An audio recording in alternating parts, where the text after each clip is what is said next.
Anwar Hussain all India मजलिस इत्तेहाद वल मुस्लिमीन AIMIM INQ इनकलाबी party की जानिब से ज़िला सदर के उहदे से नवाजा गया।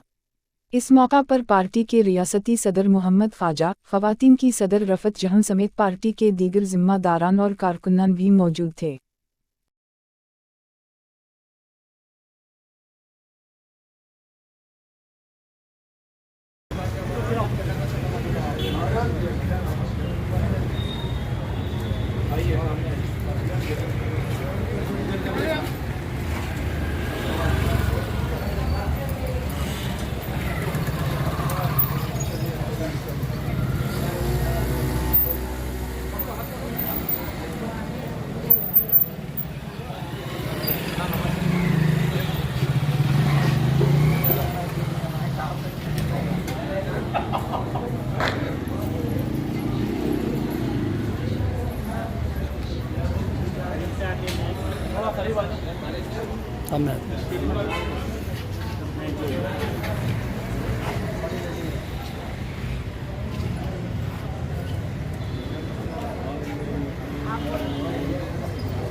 करीमनगर डिस्ट्रिक्ट से है, डिस्ट्रिक्ट प्रेसिडेंट रहेंगे, अपॉइंट कराएंगे।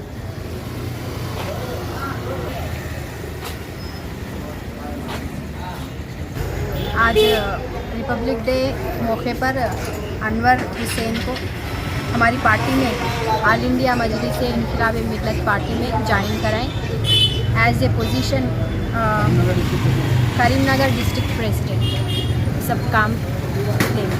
शुक्रिया। बिस्मिल्लाहिर्रहमानिर्रहीम। मैं Mohammad Khwaja all India Majlis Inquilabi Millat party Telangana state president. आज अनवर हुसैन साहब रिपब्लिक डे के मौके पर आज अनवर हुसैन साहब पार्टी में ज्वाइन करें और हम इन्हें करीमनगर डिस्ट्रिक्ट का प्रेसिडेंट अपॉइंट करें हैं और इंशाल्लाह अनवर भाई से हम उम्मीद करते हैं कि करीमनगर डिस्ट्रिक्ट में पार्टी को आगे बढ़ाएंगे, पार्टी के लिए मेहनत करेंगे। शुक्रिया।